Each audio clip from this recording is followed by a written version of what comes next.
आपल्या भारतामध्ये मुख्यत्वे करून 3 ऋतू आहेत, जे की उन्हाळा, पावसाळा आणि हिवाळा असे 3 ऋतू आहेत की आपण त्या प्रत्येक ऋतूमध्ये किंवा थंडीमध्ये काही गोष्टी करत असतो, पावसाळ्यामध्ये काही कामं करत असतो, उन्हाळ्यामध्ये उन्हाळी कामं आपण काही करत असतो. आता ही उन्हाळी कामं ही काय आहेत, म्हणजे प्रत्येक महिन्यामध्ये आपण काही ना काहीतरी करत असतो. तर उन्हाळ्यामध्ये उन्हाळी कामं केली जातात म्हणजे काय, तर चैत्रामध्ये मी दाखवलेलंच आहे की चैत्रामध्ये आपण आपल्या जी रेशमी वस्त्र असतात घरातली त्यांना उन्ह देतो, किंवा आपल्या घरातल्या इतर बरेच काही गोष्टी असतात की झाडांची काळजी आपण चैत्राच्या आधी थोडीशी घ्यायची असते. तर ते सगळं आपण तेव्हा करून घेतो चैत्रामध्ये. आणि हे जे वाळवणं असतात ही खरं तर होळी असते फाल्गुन महिन्यामध्ये, तर त्याच्या आधी ही वाळवणं ही करून व्हायला हवीत, कारण त्यावेळी ऊनही छान असतं प्रखर असं. आणि त्या काळामध्ये जर आपण हे वाळवणं केली तर आपल्याला होळीच्या दिवशी त्याचा वापर करता येतो. आणि होळी हा सण त्या वर्षातला शेवटचा सण असतो. तर आपण म्हणतोच होळी रे होळी पुरणाची पोळी, तर पुरणावरणाचा स्वयंपाक असतो आणि त्यामध्ये आपण नेहमीच कुरडया, पापड्या ह्या सगळ्यांचा वापर करतो होळीच्या स्वयंपाकामध्ये. तर वर्षाचा शेवटही छान असावा. होळी म्हणजे आपण एक म्हणतोच की बोंब मारणे वगैरे, तर तो अनर्थ न घेता आपण त्याचा वर्षाचा शेवटही तितकाच छान करायला हवा, असा त्यामागचा उद्देश होता. ही आपली भारतीय संस्कृतीच आहे पहा, की जसं सुरुवात आपण चांगली करतो तर प्रत्येकाचा शेवटही तितकाच चांगला व्हायला हवा. तेव्हा इथे पहा, मी आता हा गहू दाबून दाखवलाय, कारण तो कसा भिजलेला असावा हे मी इथे दाखवलंय. आणि आता मी हा फूड प्रोसिजर आहे त्याच्यामध्ये हे गहू वाटून घेतेय आणि पुढे काय काय करतेय हे मी दाखवतेस तुम्हाला. तर पहा की काय करतेय ते.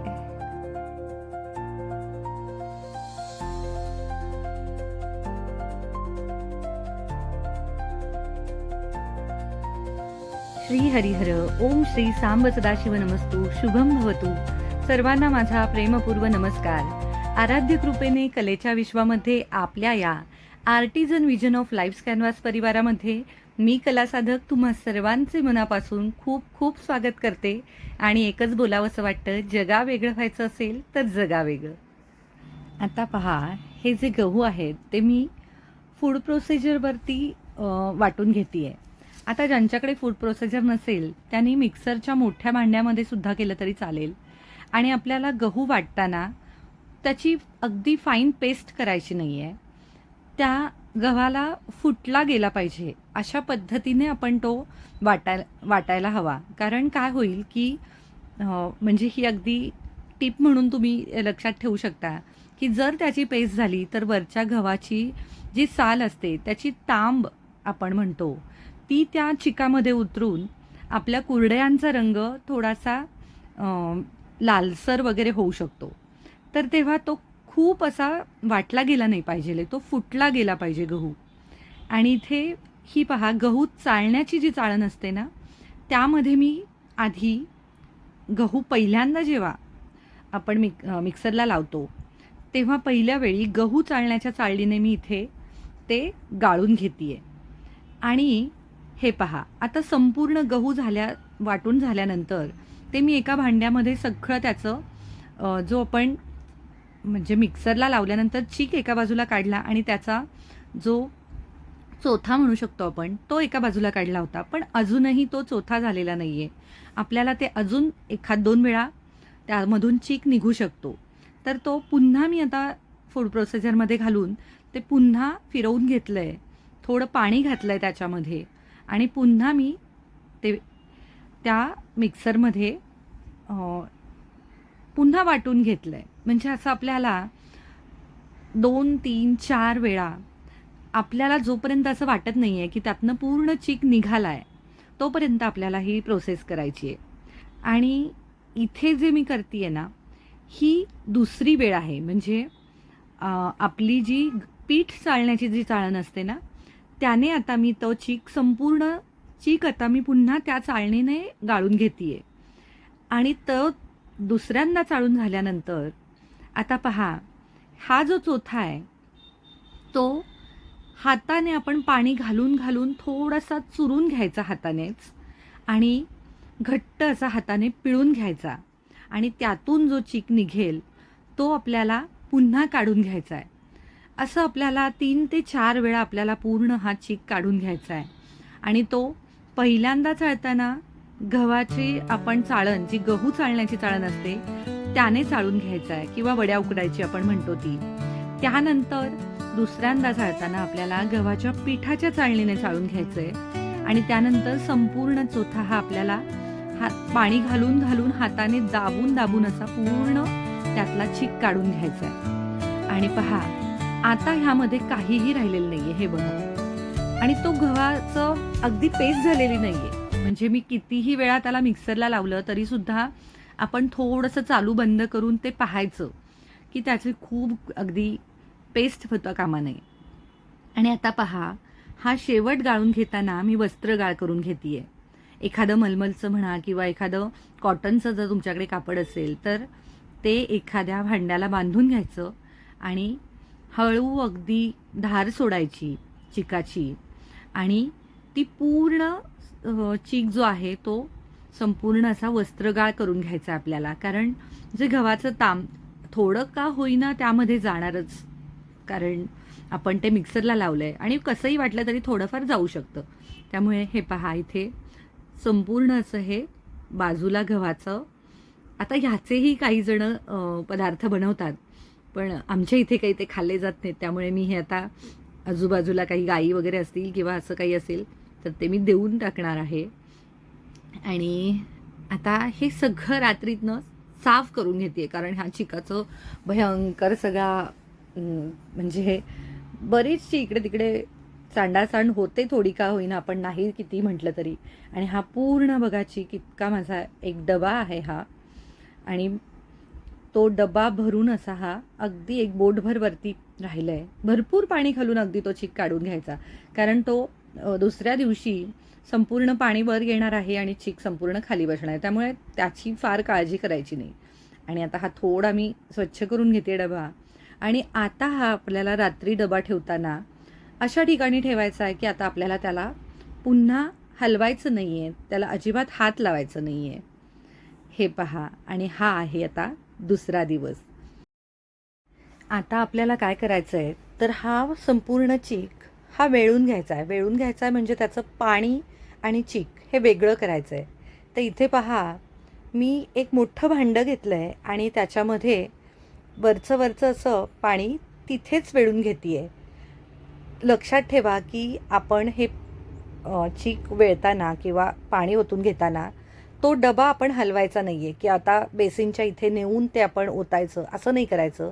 जिथे आपण डबा ठेवला असेल तिथेच आपण ते पाणी सगळं वेळून घ्यायचं आहे. तेव्हा पहा, आता चीक हा असा खाली अक्षरशः म्हणजे त्याच्या खाली तर इतका दाटसर बसलेला असतो की त्याच्या वड्या पडतील इतका तो, म्हणजे अगदी जोर लावून आपल्याला खालचा तळ सोडवावा लागतो त्या चिकाचा. आणि संपूर्ण चीक असा आपण एक जीव मिसळून घ्यायचा. आणि इथे पहा, आता मी स्टीलची 2 भांडी घेतली आहेत. अगदी एक भांड आत बाहेर जे असं आपण म्हणतो ना, तशी ही 2 पातेली आहेत. तर एका ह्याच्यामध्ये मी हा संपूर्ण चीक ओतून घेते आणि इथे पहा, अगदी बरोबर तेवढा एक पातेलं भरतो चीक, अगदी घट्ट चीक निघालेला आहे. आणि लक्षात ठेवायचं की आपल्याला अंदाज आता इतक्या दिवसांच्या किंवा इतक्या वर्षांच्या ह्याने येऊन जातो. आणि आता पहा, मी इथे वरती एक चीक हटण्यासाठी पातेलं ठेवलं आहे. आणि हे दुसरं जे आहे पातेलं स्टीलचं, त्यामध्ये मी पाणी गरम करून घेतलं होतं. आपण ज्या ह्याच्यामध्ये भांड्यामध्ये आपण चीक हटणार आहोत, इथे पहा, अगदी हळूवार असं ते चीक ओतून घ्यायचं आहे. खरं तर एकाने पण हा चीक हटायला, कारण तसा खूप नव्हता, मी 2च किलोचा हा चीक करते आहे. पण जास्त असेल तर आपल्याला मदतीची गरज पडते. तशीही मला थोडीशी मुलीने हाताखाली करायचं म्हणा किंवा मिस्टरांनी पण, हाता पहा हा असा दाटसर झाला ना की थोडं त्यांनी शेवट मला हलवून दिलं होतं.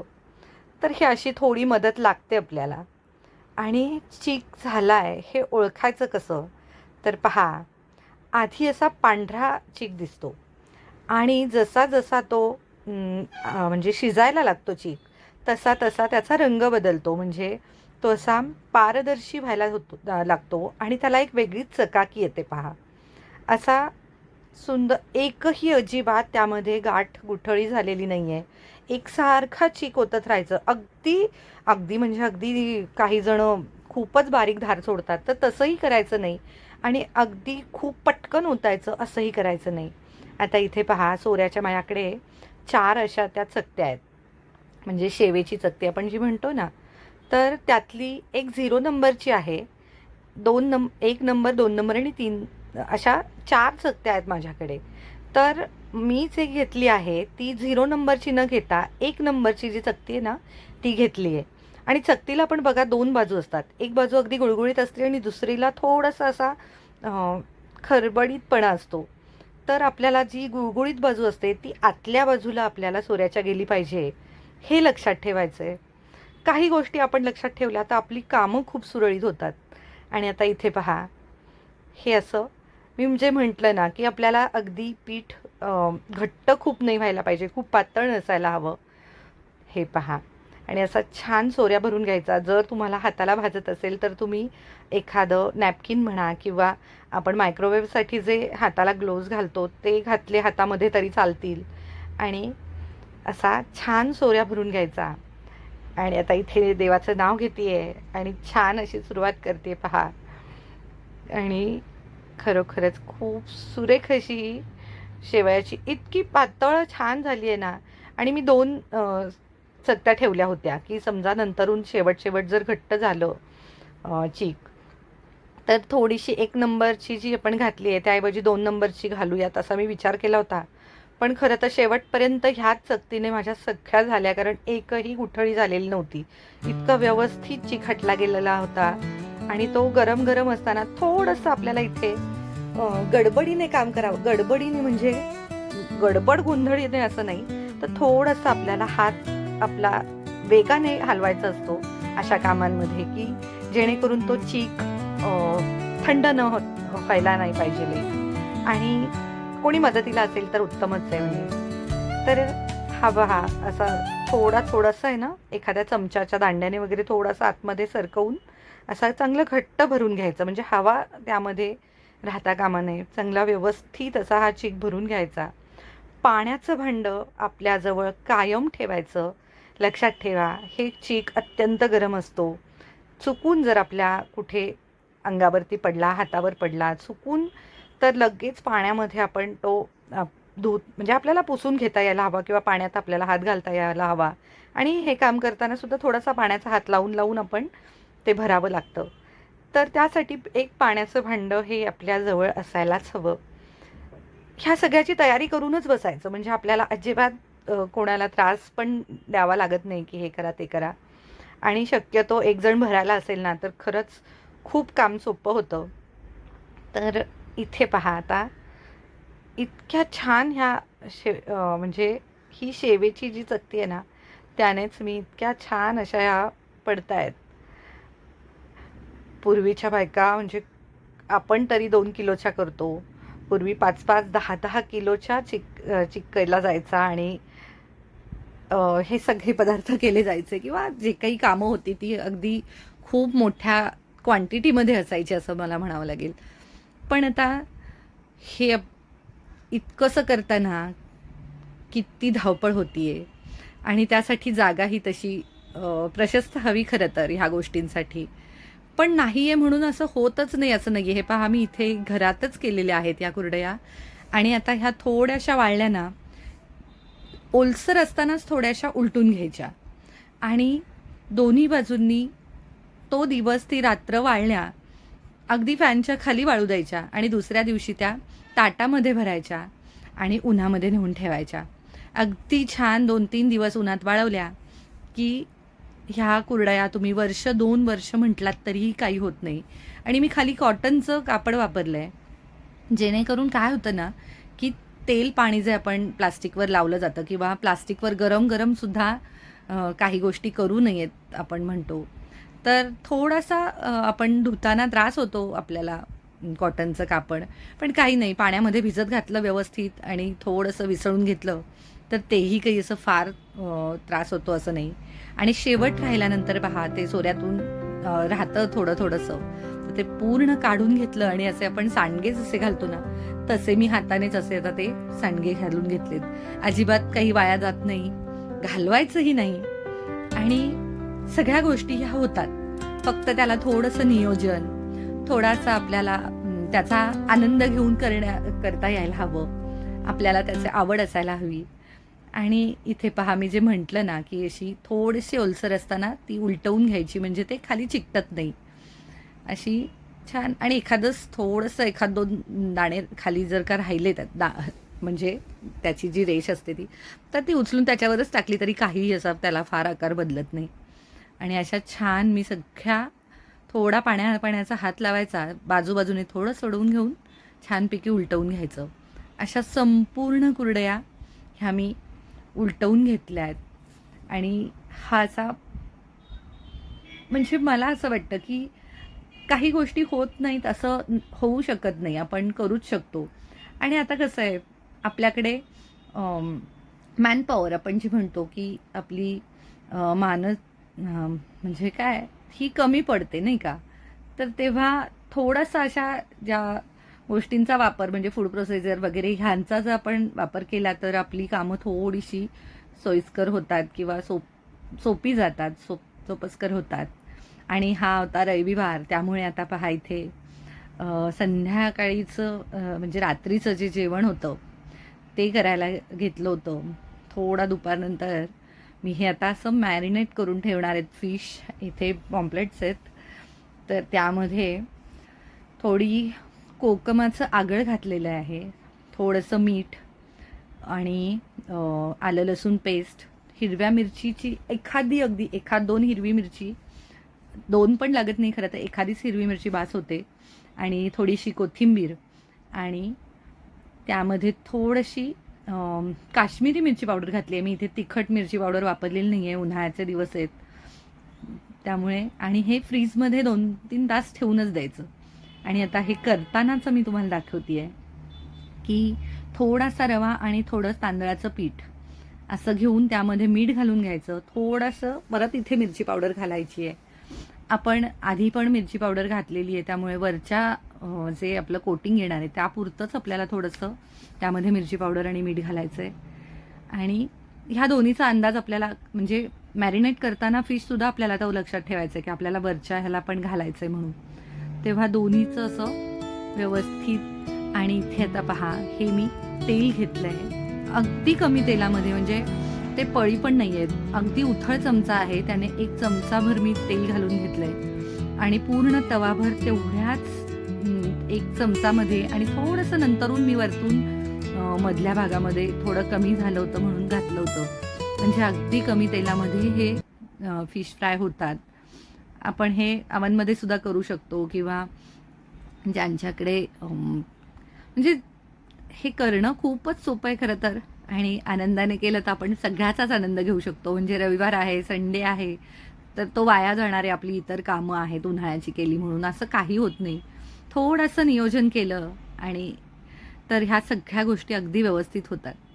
इथे पहा हे इतके मस्त क्रिस्पी असे पॉम्पलेट झालेत. आपण ह्याची पण रेसिपी एक दिवस निवांत कधीतरी, आता ही अशीच आहे खरं तर, वेगळं तर काहीच नाही आहे. आणि यात एक महत्त्वाची गोष्ट मी सांगेल, की खाली जो तवा वापरला आहे तो भयंकर म्हणजे बिडाचा तवा आहे तो, पहिली गोष्ट म्हणजे तर. आणि तो भयंकर जाड आहे, खूप जाड आहे.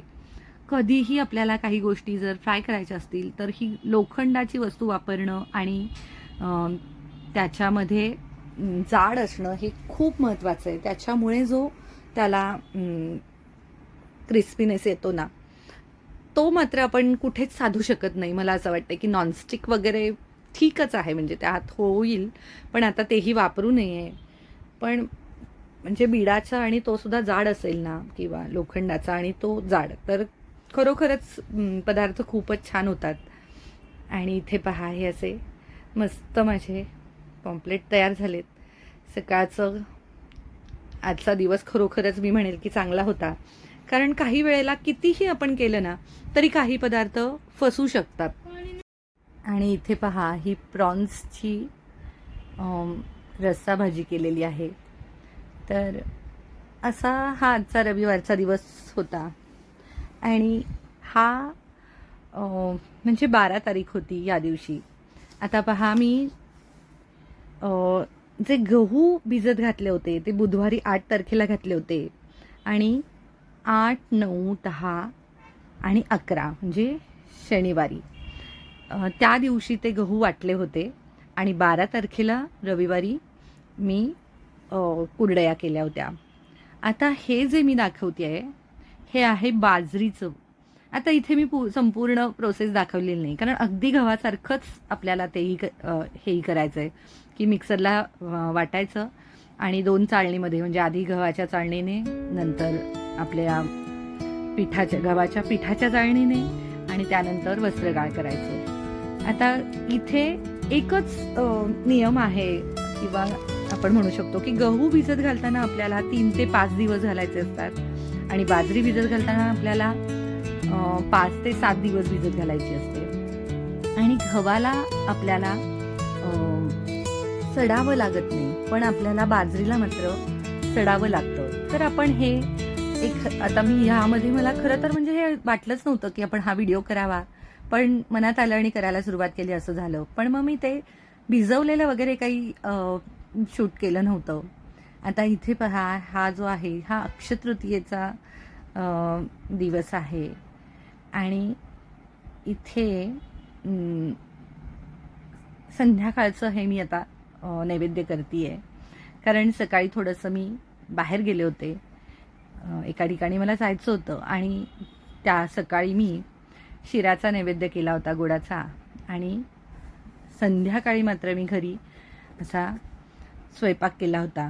तर तोच हा. आणि हे पहा असं तळताना एक मोठा असा झाऱ्या आपण बाजूला नेहमी तळताना ठेवायचा किंवा चाळण वगैरे की त्यातून पूर्ण तेल असं बाजूला यायला हवं. आणि हे पहा असं खाली लगेच लक्षात येत असेल की अजिबात तेल त्यामध्ये राहत नाही.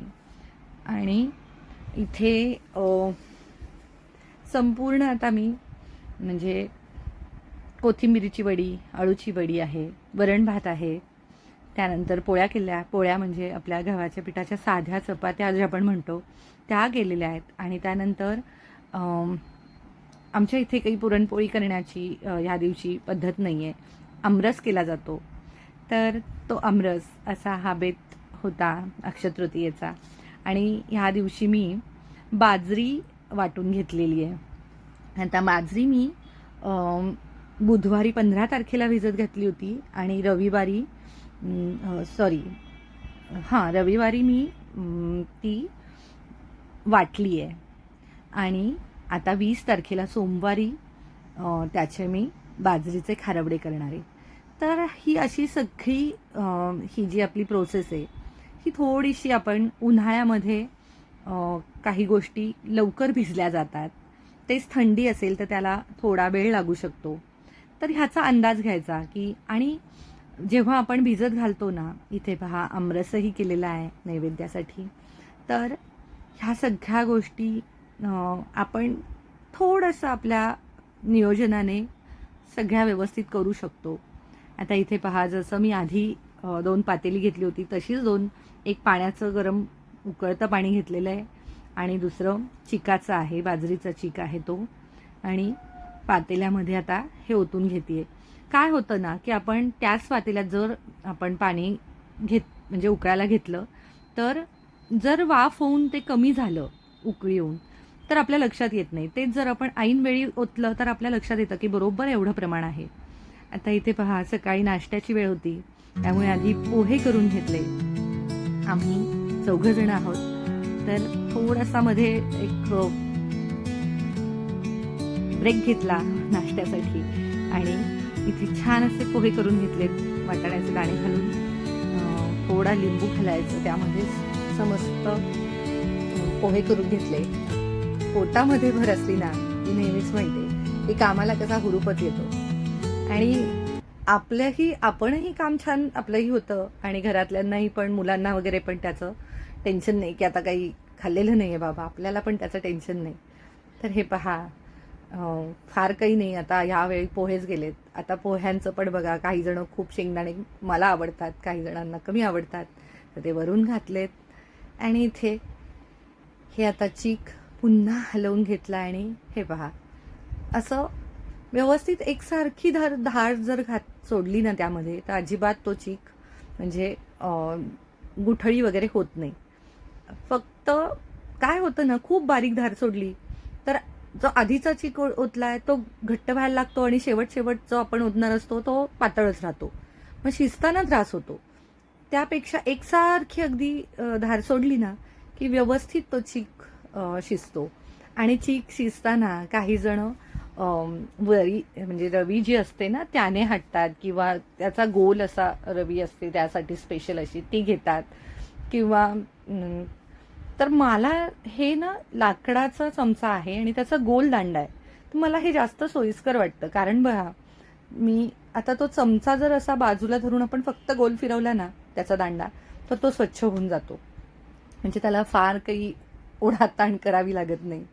आणि इथे असं मस्त चीक, आता पहा, जसा जसा तो चीक दाटत आला ना, थोडं मिस्टरांनी इथे हात लावलाय आणि माझा व्हिडिओ घेऊ नको बरं का असं इथे मला चाललं होतं, पण मुलीने असा गपचूप आणि हे पहा असं नाचून काम चाललेलं आहे.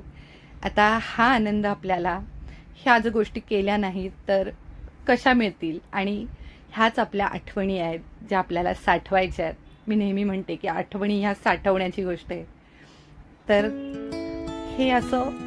आणि आता इथे पहा, मी सोऱ्या वापरलेला नाही. हे मुख्य मला सांगायची गोष्ट आहे की बाजरीचे खारवडे करताना आहे ना, मी केकसाठी जे आयसिंग आपण करतो ना, त्यासाठी जे वापरतो ते घेतलंय आणि त्याचे नोझल्स आहेत. तर खाली ते नोझल्स लावून प्लास्टिकचं जे, आता तुम्ही म्हणाल की प्लास्टिक वापरलंय, तर काही वेळेला थोडंसं अगदी 5-5 मिनिटांसाठी काहीच हरकत नाही आहे. ते काही वाळवत नाही आहे मी त्याच्यामध्ये, फक्त अगदी 2 मिनिटासाठी टाकण्यासाठी तो भरला जातोय. म्हणजे सोऱ्यांच्या ऐवजी मी ह्याचा उपयोग करून घेतला आहे. आणि इथे पहा, मुलीला सुद्धा मी म्हटलं की बघ तुला कसं वाटतंय करायला. मुलांना यातूनच आपण प्रोत्साहन देऊ शकतो. त्यांना त्याचा म्हणजे हीच आपल्याला त्यांना एक सवय लागू शकते. त्यासाठी थोड्याशा का होईना तिला करण्यासाठी मी प्रोत्साहित केलं आणि तिनेही इतक्या सुंदर अगदी गोल केल्या आहेत. आणि हे असंच माझे 2 पदार्थ तयार झाले, गव्हाच्या कुरड्या आणि बाजरीचे खारवडे.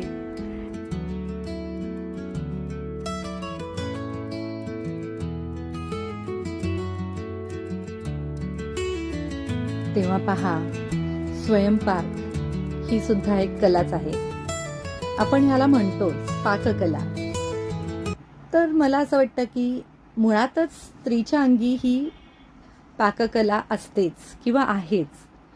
आणि हाही स्त्रीचा एक रंगच आहे.